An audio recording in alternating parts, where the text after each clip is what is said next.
acredito eu que uma apresentação que possa se fazer de um modo didático do novo Código passa inicialmente pela apresentação do artigo 927 do novo Código de Processo Civil. Na verdade, o 927, me parece, ele é o núcleo de um sistema de aplicação, na verdade, de criação, de aplicação e de superação de precedentes, e que se segue imediatamente do 928, que cria um subsistema de precedentes em casos repetitivos. Esse é, sem dúvida nenhuma, um dos pilares do novo Código, uma das principais transformações do novo direito processual civil. Já o 927, como disse, núcleo sobre o qual se inicia o trato dos precedentes, sem esquecer também da relevância do 926, ele enuncia em 5 incisos as hipóteses. Você quer passar lá? Ah, tá bom, legal. As 5 decisões judiciais, 5 grupos de decisões judiciais que juízes e tribunais deverão observar. Assim diz o caput do 927. Juízes e tribunais observarão. Os 2 primeiros incisos desse 927, eles já cuidam de decisões judiciais cuja eficácia vinculante advém do texto constitucional. E o novo Código apenas reafirma aquilo que já consta na própria Constituição. O inciso 1, se referindo às decisões do Supremo em controle concentrado de constitucionalidade, e o inciso 2, tratando dos enunciados de súmula vinculante. Mas prossegue o 927 no inciso 3, trazendo uma importantíssima norma, que consiste, então, em nos dizer que juízes e tribunais observarão, assim diz o caput, os acórdãos dos incidentes de assunção de competência, no incidente de resolução de demandas repetitivas e em julgamento de recursos extraordinário e especial repetitivos. Soma-se a esse inciso 3, ao longo do Código, uma série de regras, uma série de normas que dispõem aqui no texto sobre como essas decisões judiciais serão obrigatoriamente obedecidas, tanto no nível horizontal, daqueles mesmos tribunais, no autêntico estado de decisões horizontal, quanto do ponto de vista vertical perante os órgãos jurisdicionais hierarquicamente inferiores. E ali, uma série de normas, não vale a pena a gente se ater a elas, mas o 947, parágrafo 3º, 985, 987, parágrafo 2º, 1040, eu tenho a cola aqui, dispõe justamente sobre a eficácia obrigatória desses precedentes. Mas há ainda os incisos 4 e 5. O inciso 4, ele é pouco comum, pelo menos, posso assim dizer. Ele diz também que juízes e tribunais observarão os enunciados das súmulas do Supremo em matéria constitucional e do Superior Tribunal de Justiça em matéria infraconstitucional. E segue o inciso 5 dizendo que também juízes e tribunais observarão a orientação do plenário ou do órgão especial aos quais estiverem vinculados. Já em relação ao 927, o que a gente encontra entre os autores, pelo menos dos que eu consultei, hoje já são pelo menos 3 correntes de pensamento. Há autores, e aqui posso começar me referindo, talvez por uma primeira corrente, como o professor Luiz Guilherme Marinoni, que considera que as 5 hipóteses trazem precedentes obrigatórios vinculantes, que juízes e tribunais não apenas observarão, mas respeitarão aquelas decisões judiciais advindas em quaisquer dessas hipóteses dos 5 incisos do 927. Essa compreensão, ela, no entanto, sofre um certo estresse. Por quê? Porque não há no Código, em relação aos incisos 4 e 5, outras normas tratando especificamente da aplicação obrigatória daquele tipo de precedente judicial. E por isso, parcela da doutrina faz um corte e considera que os incisos 4 e 5 trazem precedentes, mas precedentes ainda meramente persuasivos, não obrigatórios. Precedentes obrigatórios, isso diz, por exemplo, Alexandre Câmara, seriam aqueles 3 primeiros. Os 2, claro, por força de texto constitucional, e o inciso 3, por força de todo um acervo normativo presente no Código, dizendo como aqueles precedentes serão obrigatoriamente aplicados no novo Código, que eu tentarei ainda apresentar. E já temos ainda, vejam, nem entrou em vigor ainda o Código, uma outra corrente, e parece que defende isso o professor Cruzetucci, num artigo de uma coletânea excelente, coordenada aqui pelo professor Fred Didier, de que, aparentemente, apenas aqueles precedentes dos incisos 1 e 2, por força do texto constitucional, é que seriam, de fato, precedentes obrigatórios. Ele não chega a, com todas as letras, pelo menos nesse texto, afirmar que os demais dispositivos é inconstitucional, indicia, apresenta, enuncia, ainda que preliminarmente, essa conclusão. Quer dizer, essa é um primeiro ponto, e aquele que nós todos precisaremos observar como se dará o novo Código. Quer dizer, é uma norma viva que ainda, mercê de sua interpretação, demandará muita evolução, não apenas em sucessivas reformas, mas notadamente na interpretação a partir da contribuição dos tribunais e de nova doutrina que sempre prosseguirá. Esse sistema de precedentes, então, que tem como base o 927, ele de certo modo, distinto de um sistema de precedentes clássico dos países de common law. Talvez por isso, ou talvez por outras razões, alguns já dizem, é um sistema de precedentes à brasileira, num certo quê de menoscabo. Ou, é um sistema de precedentes jabuticaba. Eu gosto de jabuticaba, e não tenho problema nenhum com o fato de que há construções que podem ser genuinamente nacionais. Mas, de fato, esse sistema nosso de precedentes, ele se distingue, ele se apresenta de uma maneira um pouco diferente dos sistemas de precedentes dos países de tradição do common law, notadamente pela forma como o precedente surge. Países de tradição do common law, quando há a decisão judicial, a princípio, o tribunal, ele não sabe que aquilo será um dia um precedente. A decisão judicial, ela não nasce com a chancela do precedente, claro, simplificando, reunindo, tratando aquilo de um modo geral.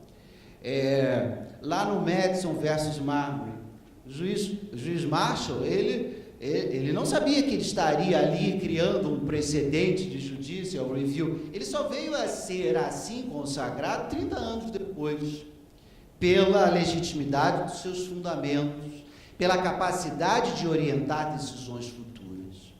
No nosso caso, a gente já tem a decisão judicial com um crachazinho, sou um precedente e sou uma decisão judicial de observância obrigatória, apesar dessa divergência que lhes expus. Isso é de tamanha importância no nosso dia a dia e é tão impactante para a nossa atuação como advogados, juízes, promotores, enfim, como operadores, ou se preferirem cooperadores do direito processual, que nos imporá necessariamente a absorção de determinadas categorias do direito processual estrangeiro com as quais nós não estamos propriamente acostumados a lidar, né? Por exemplo, quando me refiro a precedente, afinal de contas, o que é precedente? E é ele, o precedente, aquilo que de fato implica numa observância obrigatória? Quando eu me referir aqui, ao longo dessa exposição, a precedente, lhes digo que estou me referindo ao caso julgado. Precedente como sendo algo equivalente à decisão judicial, autenticamente ao caso julgado. Não é, no entanto, o precedente que vinculará juízes e tribunais, mas sim a ratio decidente nele contida. É a ratio decidente, na verdade, ela sim, que projetará nas decisões futuras uma observância obrigatória. Ratio decidente, a razão de decidir, as proposições necessárias e suficientes sobre as quais se embasa a conclusão, as razões fáticas e jurídicas que se embasa aquele no julgamento, é a tese contida no precedente, ela que nos imporá a observância obrigatória. Não é propriamente também a fundamentação, porque a fundamentação da decisão judicial, a fundamentação contida no precedente, terá ali, naquele acervo, naquele conjunto de palavras, também algo que chamamos de obter dictum. O obter dictum é, pela sua própria literalidade, aquilo que é dito de passagem. Aquelas razões que, ainda que possam servir para convencer, não são as proposições determinantes e, portanto, não ostentam a categoria de ratio decidente. Quando, então, o juiz ou o tribunal fundamenta a sua decisão, ele enuncia argumentos que muitas vezes são periféricos e tangenciam o núcleo essencial, o conteúdo da tese. O obter dictum não é vinculante. O obter dictum não é de aplicação obrigatória. De certo modo, então, muito do nosso debate será justamente aí. Uma parte apresenta um precedente, dele extrai uma ratio decidente e do outro lado estará alguém propugnando a rejeição do pedido do autor à luz da afirmação. Não, isso aí que o autor afirma ser ratio decidente é tão somente um obter dictum, foi dito de passagem e, portanto, não tem a eficácia obrigatória. As nossas discussões serão levadas a termo muito fortemente em razão disso. Outro dia eu assisti uma palestra, dizia, então, o palestrante dizia, os tribunais, eles vão dizer, isso é ratio decidente, isso é obter dictum, como se fatiando a fundamentação. Não, isso não vai acontecer, não. Os tribunais vão proferir suas decisões, vão fundamentar. Quem vai identificar naquela decisão, naquele fundamento, se aquilo é ratio decidente, se aquilo é obter dictum, será no momento da aplicação do precedente e por força da discussão em contraditório. Não há, quer dizer, o sistema de precedente, se por um lado facilita, por outro lado ele nos conduz a discussões que são densas, que são difíceis. Como também em outras categorias em relação às quais nós não lidamos no dia a dia, a própria noção de distinção ou distinguish. O que é distinção? É uma técnica analítica de demonstração de que o precedente não se aplica ao caso concreto. A mais das vezes, então, a nossa discussão passará necessariamente pela afirmação de que o precedente invocado não há de ser aplicado no caso sob julgamento, não porque ele não existe, não porque aquilo não contém uma ratio decidente em tese aplicável, mas porque a minha hipótese, a hipótese sob debate, comporta distinções fático-jurídicas tais que não permite a subsunção, não é a melhor palavra, a aplicação, subsunção não é a melhor palavra, porque do mesmo jeito que a gente não queria o juiz boca da lei, a gente também não quer o juiz boca de súmula. Então, essa regra subsuntiva de aplicação também não se presta aos sistemas de precedentes. Mas a gente vai ter que enfrentar nas nossas discussões o distinguish. Sempre que quisermos afastar a aplicação do precedente no nosso caso, à luz da argumentação de que o nosso caso tem peculiaridades fáticas, peculiaridades jurídicas que não permitem a observância do precedente no caso concreto. E ainda a noção, precisaremos estudar, nos acostumar, porque vamos ter que lidar com ela, da superação, do overruling. A discussão que se trará em casos subsequentes, pós-precedente, da sua incoerência sistêmica ou da sua incongruência social. O precedente não pode ser aplicado, não porque há distinção, não porque eu estou aqui discutindo se é ratio decidente ou obter dictum, mas porque o precedente perdeu a sua atualidade. Ele se baseou num conjunto normativo que hoje não existe mais. E, portanto, o precedente foi superado.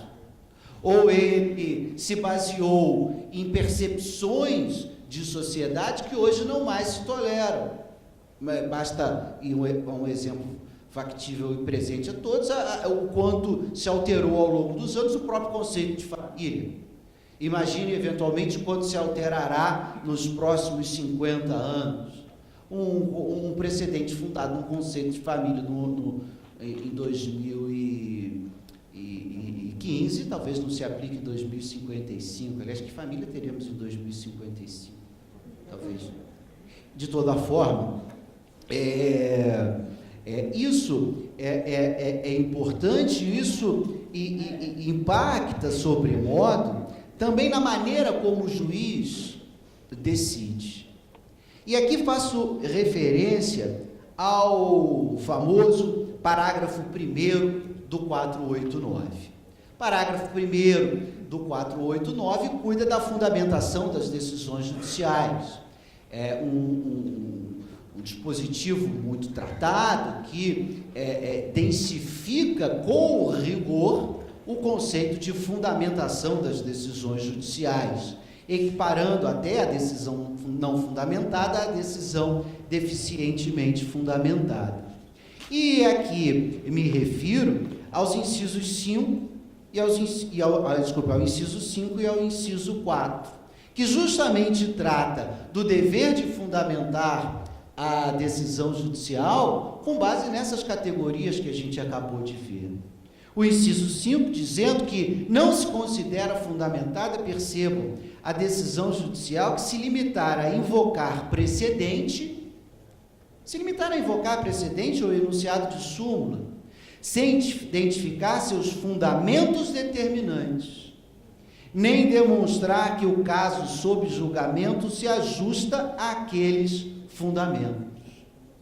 Vejam então que o juiz precisará fazer um juízo analítico da conformação da ratio decidente. Não caberá a ele tão somente dizer, olha, o STJ já decidiu, está aqui, aplica o precedente e está decidido. Impõe-se ao juiz fazer essa conformação analítica do acervo fático e jurídico que gerou o precedente com o acervo fático e jurídico que constitui a demanda judicial ou os fundamentos da defesa. E se ao juiz cabe o dever de fazer isso, caberá, evidentemente, a nós, advogados, um dever correlato. Porque se eu quero convencer o juiz de que ele precisa aplicar aquele precedente, e eu sei que ele precisará, na sentença, fazer essa conformação analítica da hipótese com o precedente, é claro que eu preciso apresentar isso na minha petição inicial ou na minha defesa, desde que, claro, eu tenha compromisso com a vitória e não simplesmente queira lançar papel para dentro do processo. Quer dizer, isso muda a forma como a gente argumenta. Quando vem o parágrafo 1º do 489 e estabelece aquelas exigências aos juízes, a gente fica, olha lá, eles vão ter um trabalho danado. Não, e projeta um dever ao juiz que repercute, evidentemente, no advogado. Como, de outro lado, o inciso 6, quando diz que o juiz somente poderá deixar de seguir enunciado de súmula, jurisprudência ou precedente invocado pela parte, que não se considera fundamentada qualquer decisão judicial, seja ela interlocutória, sentença ou acordo, que deixar de seguir enunciado de súmula, jurisprudência ou precedente invocado pela parte, sem demonstrar a existência da distinção ou da superação. Juízes, então, e tribunais não podem desrespeitar o precedente sem esse ônus argumentativo de demonstrar por que, analiticamente, aquele precedente não se aplica à mercê da sua distinção ou não se aplica em virtude da superação. E justamente por isso também que a maneira como argumentamos há de ser ajustada a essa maneira como o juiz decide. Se eu quero convencê-lo do distinguish, eu tenho que argumentar coerente e analiticamente acerca do distinguish ou, eventualmente, do overruling. Esse sistema de precedentes, então, ele se espraia por todo o código e vai influenciar e vai capturar inúmeros outros institutos que não estão apenas ali no dever de fundamentar a sentença.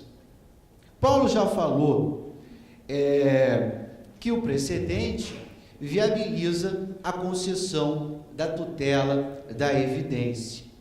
De fato, o artigo 311 viabiliza que, em virtude da concessão da tutela, em virtude da existência do precedente, deva o juiz, ou possa o juiz, conceder a tutela da evidência. Isso nos projeta um outro questionamento, qual seja, que advém do 1059. Não sei se vocês já perceberam lá atrás, no 1059, nem sei se todos já chegaram no 1059, o 1059, ele estende para as tutelas provisórias, nas quais se inclui a tutela da evidência, e não apenas a tutela da urgência, as vedações contidas, está lá? 1059, te peguei também agora, né? Estava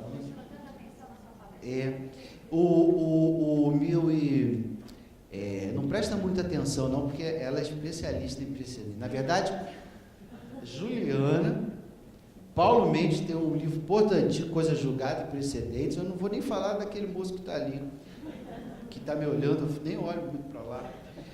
Mas o 1059, ele diz: a tutela provisória requerida contra a fazenda pública aplica-se a 8437 e a 12.016, que estabelecem aquelas vedações à concessão de tutela provisória ou de urgência contra a fazenda pública.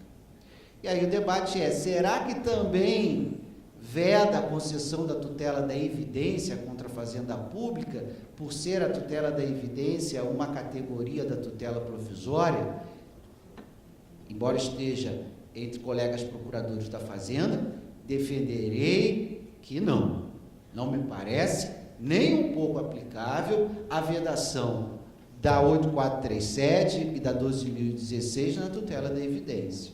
Por quê? Porque aquelas foram vedações típicas de tutela de urgência. E a tutela da evidência, embora seja uma espécie de tutela provisória, se submete a outra ideologia, notadamente pelo fato de que ela não pressupõe risco de lesão grave de difícil reparação. Mas isso é um assunto que já consta daqueles enunciados do Fórum Permanente de Processualistas Civis, mas eventualmente vai ser objeto de longo debate também entre nós. O precedente também viabiliza, e aqui esse é um impacto muito forte, a improcedência liminar do pedido. Pode, então, o juiz de plano julgar improcedente o pedido, não indeferir a petição inicial, decidir no mérito, por força do artigo 322, em virtude do confronto da postulação com a ratio decidente contida no precedente. Desde logo, então, a demanda não prosseguirá em virtude do caráter vinculante da norma. Esse 322, não, está tranquilo, já não precisa ir, não. Ele que trata da improcedência liminar do pedido, me parece, não pode ser dissociado, no entanto, do respeito ao artigo 10.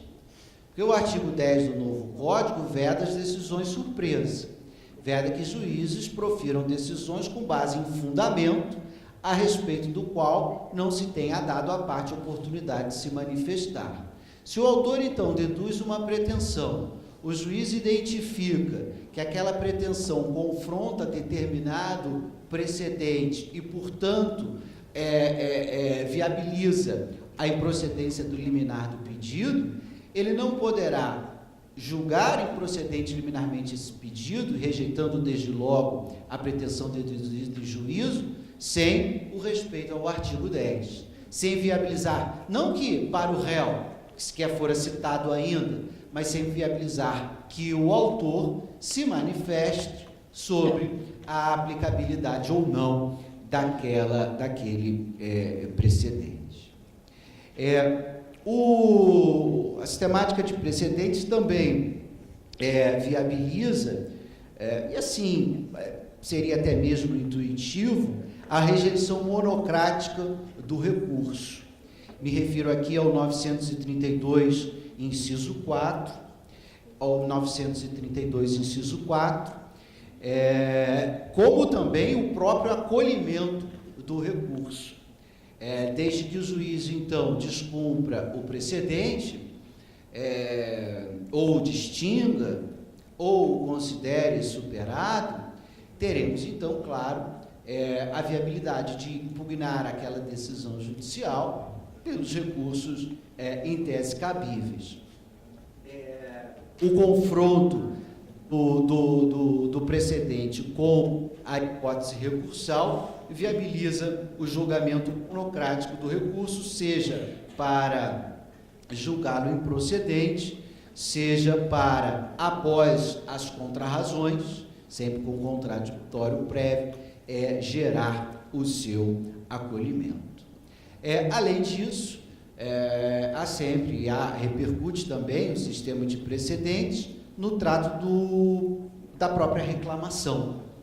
O 988, inciso 4, viabilizará a utilização da reclamação sempre que os juízes e tribunais descumprirem os precedentes. Reclamação é essa que deixa de ser um instituto tão somente aplicável nas instâncias excepcionais, poderá ser também dirigida ao Tribunal Regional Federal, claro, eventualmente ao Tribunal de Justiça, enfim, aos tribunais de origem, na perspectiva de que o precedente desrespeitado tenha sido daquele tribunal.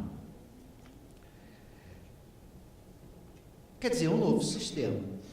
Um novo sistema que se pretende, que constrange juízes e tribunais na sua liberdade de definir o direito em casos concretos, num juízo de ponderação em que prevaleceu a lógica da isonomia, a lógica da segurança jurídica. Eu me lembro, não sei se eu sou do concurso de 98, não sei se o que é de 98? Acho que ninguém... tudo bom? Então, lembra que o colega eu deve se lembrar, a gente entrou na carreira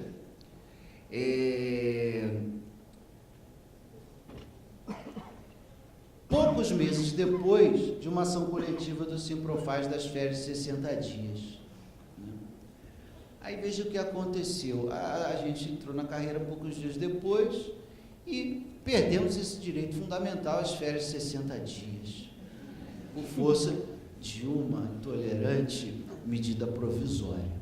O Superior Tribunal de Justiça, anos depois, consagra a tese de que as férias teriam que ser restabelecidas, mas não beneficiou a nossa galera, a turma do concurso de 98. O procurador-geral não está aí, eu vou contar que sentei um dia lá no computador, peguei aquela decisão do STJ, adaptei em petição inicial, entreguei para um amigo para subscrever a petição e deixei lá na rede para os colegas também. A minha petição inicial, quer dizer, não foi esse papel aqui, a minha petição inicial foi indeferida. Indefiro a petição inicial. Tinha acordo do STJ. Outro colega que copiou a minha petição inicial, liminar concedida. Outros, sentença, mas ganharam na apelação. E eu que fiz a petição inicial com base no precedente, tive a petição inicial indeferida e ainda tive que cobrir as férias do colega. Isso é injustificável. Isso é injustificável. Não as férias, né? Não a supressão das férias de 60 dias, mas uma balbúrdia em que as pessoas não têm, nem aqui, nem nós, interessados, nem do outro lado, a administração, uma noção, como diz a professora Tereza Vâmbia, de uma pauta de conduta. Imagine isso no âmbito concorrencial.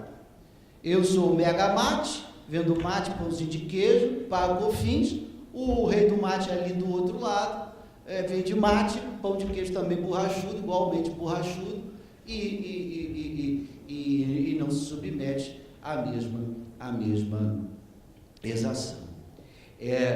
O que se espera, e o que também eu espero, e espero de algum modo, no microcosmo, também contribuir com isso, é de que esse sistema dê certo, de que esse sistema funcione, de que esse sistema possa conduzir não só a um cenário jurisprudencial, jurisdicional mais justo, mais equilibrado, com um tratamento mais isonômico entre as pessoas, mas um país que consiga, com mais capacidade, perceber quais são os nossos direitos, quais são as nossas obrigações. Se isso vai dar certo, eu não posso dizer, não sei dizer, né?